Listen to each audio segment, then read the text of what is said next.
வணக்கம். இன்னைக்கு நாம இரண்டாம் தோஹாவை பத்தி விரிவா பார்ப்போம்.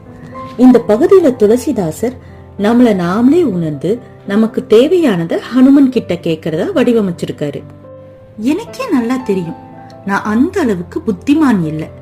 ஆனா என்கிட்ட காற்றோட மகன் ஆன ஹனுமன் இருக்காரு. அவரு எனக்கு பலம், புத்தி மற்றும் வித்யா கொடுப்பாரு. ஏன் இந்த 3 மட்டும் ஸ்பெசிபிக்கா கேக்குறோம்? நல்லா யோசிச்சு பாருங்க. எனக்கு செம ஸ்ட்ரென்த், பிசிக்கலா பயங்கர ஸ்ட்ராங்கான ஆளு. ஆனா புத்தி, அதாவது இன்டெலிஜென்ஸ் இல்ல. அப்போ இந்த பலம் மூடத்தனமாவோ இல்ல மூர்க்கத்தனமாவோ மாறுது.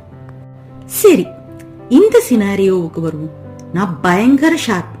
என்னால கத்துக்கிட்ட எல்லா விஷயத்தையும் அப்ளை பண்ண முடியும். ஆனா எனக்கு ஸ்டாமினா இல்ல. எழுந்து நிக்கவே பலம் இல்ல. இன்டெலிஜென்ஸோட பயன்தான் என்ன? இந்த ரெண்டும் ஓகே. அது என்ன வித்யா? ஏன்னா அவருக்கு நல்லா தெரிஞ்சிருக்கு, கற்றது கைமண் அளவு, கல்லாதது உலகளவுன்னு. பாதி கத்துக்கிட்ட விஷயத்த வச்சே நம்ம புத்திசாலித்தனத்தை யூஸ் பண்ணி அதை ப்ராசஸ் பண்ணி அப்ளை பண்ணிடவும் முடியும். ஆனா அது எப்பவுமே முழுமையா இருக்காது. ஒரு விஷயத்தை பத்தி முழுசா தெரியலனா அது நம்மளையே மிஸ்கைட் பண்ணவும் வாய்ப்பு இருக்கு. அதனால தான் அவரு முழுமையான அறிவையும் கற்றலையும் கேக்குறாரு. இத இன்னொரு கோணத்துல பார்த்தா, நமக்கு தெரிஞ்ச விஷயத்த பாகா, அதாவது கொஞ்சம் அப்படின்னு சொல்றாங்க. பாகம்னு சொல்றது இல்லையா, அதுதான். இந்த மாதிரி பல பாகங்கள் சேர்ந்து முழுமையானதுதான் பகவான். ஒன் ஹூ நோஸ் எவ்ரிதிங், எல்லாம் அறிந்தவர் அப்படின்னு சொல்றோம். அதே மாதிரி புத்து அப்படின்னா முட்டாள்னும், புத்திவான்னா புத்திசாலினும் சொல்றாங்க. அப்படியே நம்மளோட 6th சென்ஸ், அதாவது 6ஆம் அறிவை யூஸ் பண்ண தெரிஞ்சு ஞானியா மாறினவங்களை புத்தா அப்படின்னு சொல்றோம். இந்த ஸ்லோகம் மூலியமா நம்ம ஹனுமான் கிட்ட பகவான் நிலைய அடையக்கூடிய நாலேஜையும் புத்தாவா மாறக்கூடிய புத்தியையும் அதற்கான வலிமையும் கேட்கிறோம்.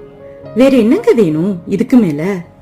ஆனா அவரு இதோட நிறுத்தல, என்ன வேணாங்கிறதையும் பக்கவா சொல்லிட்டாரு. என்கிட்ட இருந்து கிளேஷம், அதாவது மனதளவுல இருக்கிற குறைகளையும் டீடைலா சொல்லணும்னா காமம், குரோதம், மதம், பேராசை, வெறுப்பு, பொறாமை அப்படிங்கிற மனப்பிரச்சனைகளையும், விகாரம் அப்படின்னா உடம்புல ஏற்படுற பிரச்சனை, அதாவது 5 பூதத்தினால ஆன உடம்புல வாதம், பித்தம், கபம் அப்படின்ற 3 தோஷங்கள் இருக்கு. அது சமநிலையில இல்லாத போது நம்ம உடம்புல பிரச்சனைகள் ஏற்படும். அப்படி ஏற்படுற பிரச்சனைகளையும் என்கிட்ட இருந்து விலக்கிடுங்க அப்படின்னு கேட்டுக்கிறோம். இந்த ஸ்லோகத்தோட ஆர்டர் வைஸாவே நாம ஒரு தடவை மீனிங்க பாத்திரலாம்.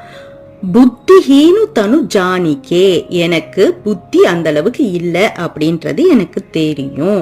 சுமிரவ் பவனகுமாரா, பவனு அப்படின்றது வந்துட்டு காற்று, காற்றுடைய குமாரன், அதாவது ஹனுமன் ஆகிய நீங்க என்கிட்ட இருக்கீங்க.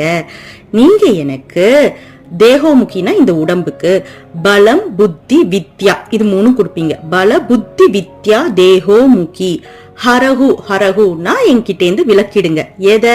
கிளேஷ விகாரா, கிளேஷத்தையும் விகாரத்தையும் என்கிட்ட இருந்து விலக்கிடுங்க அப்படின்னு கேட்டுக்கிறோம்.